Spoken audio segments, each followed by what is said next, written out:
Salam anak kampung. Halo sahabat anak kampung, ketemu lagi bersama saya channelnya Anak Kampung yang akan selalu memberikan tips dan trik untuk YouTuber pemula dan juga akan memberikan diskon no copyright alias gratis untuk sahabat semua.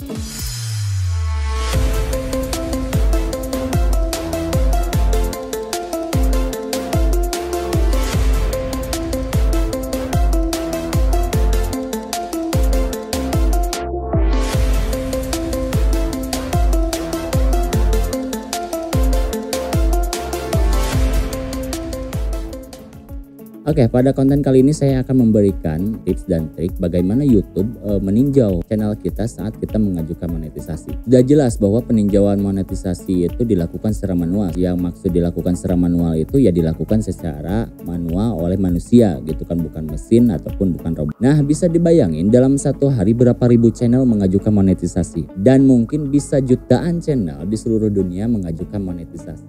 Wow. Bisa dibayangin ya, apakah YouTube bisa meninjau secara manual? Ya mungkin YouTube sendiri udah punya sistem gitu kan, bagaimana caranya untuk meninjau secara manual konten-konten atau channel-channel yang mengajukan monetisasi. Nah, untuk pembahasan kali ini, hal-hal apa saja yang ditinjau di channel kita saat channel kita itu mengajukan monetisasi. Oke, kita langsung aja. Nah ini sahabat, ini hal-hal yang diperiksa saat YouTube meninjau channel kita sahabat. Nah, di sini udah dijelaskan kalau misalkan sahabat pengen membaca langsung bisa masuk ke bantuan YouTube ya. Itu adanya di tab monetisasi dengan program partner YouTube. Adanya di kebijakan monetisasi YouTube gitu. Nah, kita akan bahas langsung aja hal-hal yang diperiksa saat meninjau channel Anda. Nah, di sini dituliskan peninjau kami memeriksa kepatuhan konten yang paling menggambarkan channel terhadap kebijakan kami. Karena tidak dapat memeriksa setiap video, peninjau mungkin akan berfokus pada konten channel Anda sebagai berikut. Yang pertama itu adalah tema utama. Tema utama itu ya tema channel kita sahabat. Kalau channel misalkan temanya itu konten vlog atau misalkan tutorial ataupun misalkan tips dan trik kayak ini atau misalkan konten musik, yang paling utama, yang paling dominan di channel itu seperti apa gitu kan. Nah, saya saranin tipsnya jangan lebih dari 2 tema untuk di dalam satu channel gitu sahabat. Nah, yang kedua itu adalah video yang paling sering ditonton. Karena mungkin konten yang sering ditonton itu ya memungkinkan ada menggambarkan konten tersebut gitu kan. Nah, hati-hati, tips dari saya, konten kita, kalau kita mau mengajuin monetisasi itu yang kita cek dulu konten mana yang sering ditonton oleh penonton gitu kan. Kalau misalkan ada ribuan view dalam konten tersebut gitu kan, ya kita cek video tersebut, apakah video tersebut itu bisa diajukan monetisasi atau tidak gitu, apakah mematuhi kebijakan YouTube atau tidak gitu kan konten tersebut gitu kan sahabat. Jadi itu adalah konten yang sering ditonton, itu adalah yang pertama, mungkin yang pertama yang ditinjau oleh tim YouTube sendiri gitu sahabat. Nah, yang ketiga yaitu adalah video terbaru. Video terbaru sudah jelas ya, ini video terbaru sudah jelas. Yang keempat itu proporsi waktu tonton terbesar. Nah, maksud proporsi waktu tonton terbesar adalah mungkin jam tayang. Jam tayangnya itu yang terbesar itu di konten apa. Kalau misalkan dalam channel itu ada 100 video, jadi konten apa yang paling banyak menyumbangkan jam tayang. Tidak menjamin kalau misalkan banyak view itu banyak juga jam tayangnya gitu kan.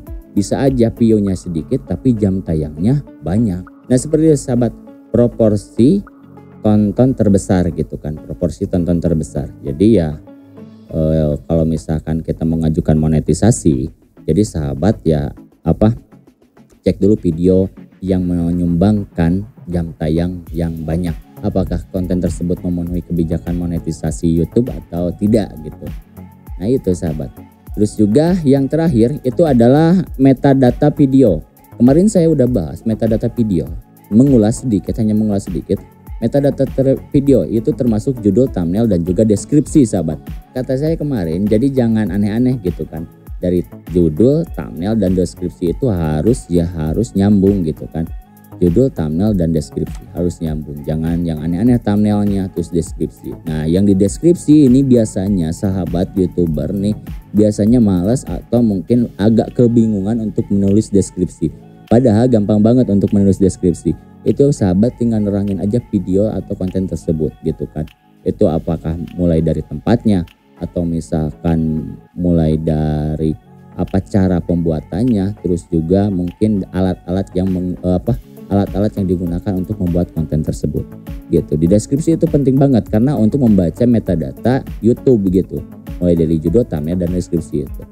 Begitu sahabat, jadi jangan sampai thumbnailnya jangan aneh-aneh lah gitu, apalagi sampai clickbait itu ya klik penipuan gitu kan. Klik penipuan di saat thumbnail pengen menarik, dipasanglah foto yang tidak berhubungan dengan video tersebut. Nah jangan sampai itu jelas melanggar komunitas YouTube. Itu sahabat, ada 5 hal-hal yang ditinjau oleh YouTube saat kita mengajukan monetisasi.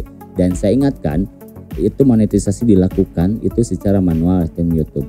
Jadi ini adalah hal-hal utamanya yang ditinjau. Karena mungkin kalau misalkan dalam satu channel itu ada ratusan video, misalkan sampai 200 video bahkan bisa lebih, itu YouTube itu memeriksa 5 hal yang ini. Di sini juga dituliskan hal di atas hanyalah contoh konten yang dinilai para peninjau kami. Perlu diingat bahwa peninjau kami dan mungkin akan memeriksa bagian lain. Maksudnya ya mungkin YouTube juga ntar akan memeriksa bagian-bagian yang lain. Jadi sebelum mengajukan monetisasi, sahabat periksa dulu konten-konten sahabat, channel sahabat, apakah benar-benar bisa diajukan monetisasi, atau misalkan ada yang salah satu konten yang melanggar gitu kan. Kita harus pintar-pintar sahabat. Jadi jangan sampai karena masalah kecil atau hanya satu konten gitu kan, itu bisa gagal monetisasi.